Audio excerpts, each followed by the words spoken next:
Now, we're going to have a 5-person panel on bullying.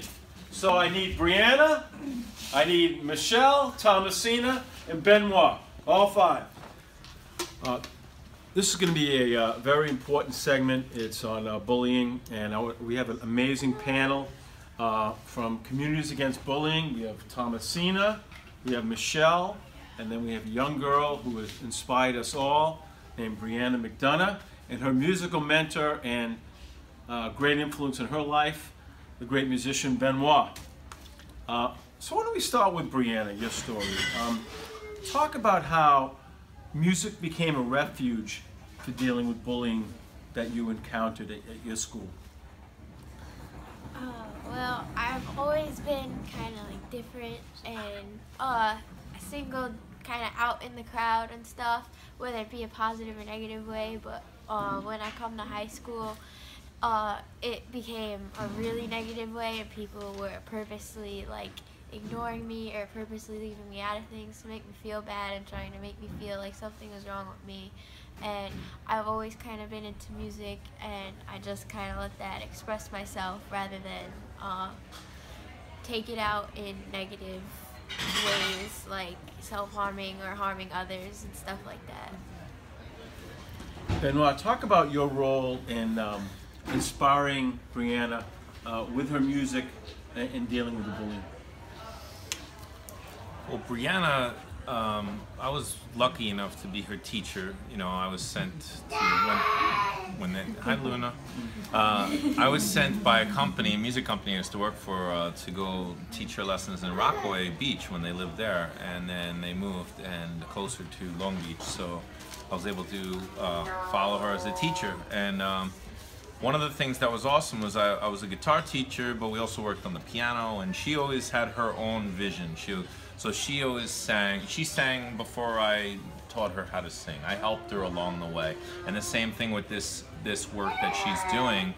That was her idea, really. You know, she was inspired, so I can't take credit for that, that's for sure.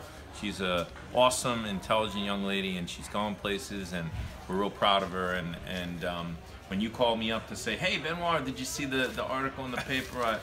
I wasn't surprised, you know, and her mom had been in touch as well to clear some things up and make sure, you know, that we got names and spellings right, and it's just great. You know, on a sad note, and you know, Brendan Carr did take his life, and it was due to bullying, and you know, it's been hard on everybody, but you know, we try to like teach people, you know, how to treat each other with respect.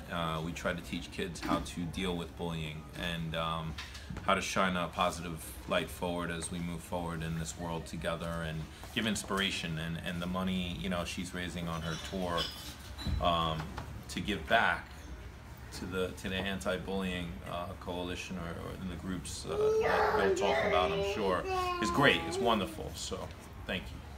As a matter of fact, here's a story. It was in the Merrick Herald.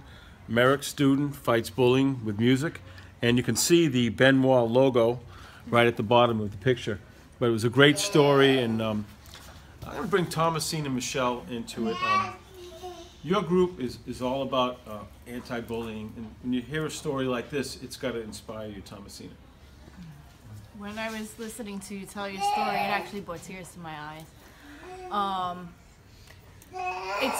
There's so much bullying going on, and it's actually, you know, like I hear more and more stories about it. The more like we get involved in the program that we're trying to get going, and the more kids I talk to, and you know, I used to volunteer in the school store at the school, and the kids used to come in and talk to me, and that's the middle school right here.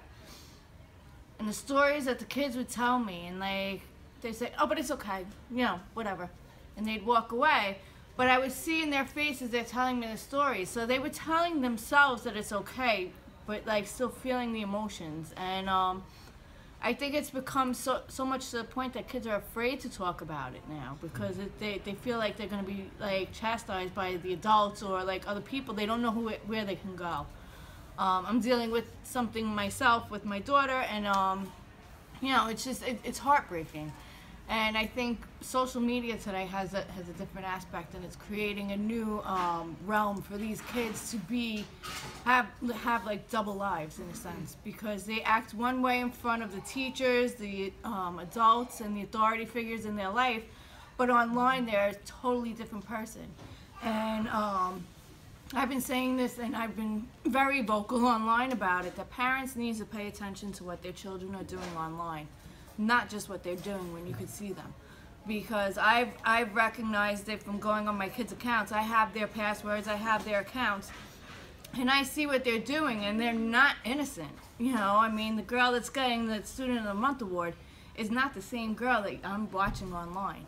So this is something that needs to be addressed, and I think there needs to be stricter rules and penalties in play, because that's where a lot of it is happening. It's no longer backyard bullying or schoolyard bullying, it's all online and cyberbullying that carries over into the school, but it's not happening in the school, so it's not looked at in that sense.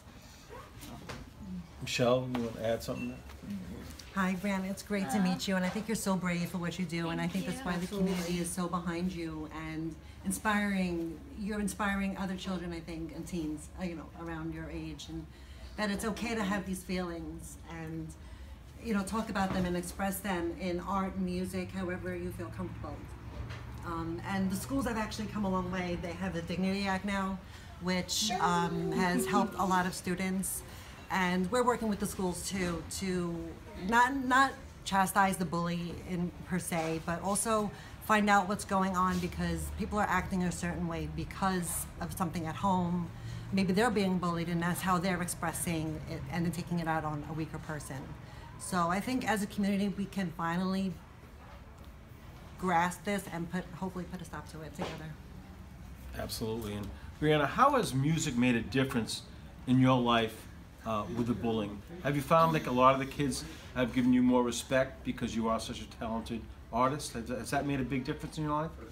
Well, the music itself has made a big difference in my life, because I honestly don't know what I would do without music. Like, my entire being is music, so I don't know what it would be like without that. But as far as the bullying, they don't really care, because in their head they have this perfect picture of themselves, like they're up here and they're untouchable, and you're down here so they can bully you. So whatever you really do doesn't really affect their image of themselves or you, so you just kind of have to roll with it.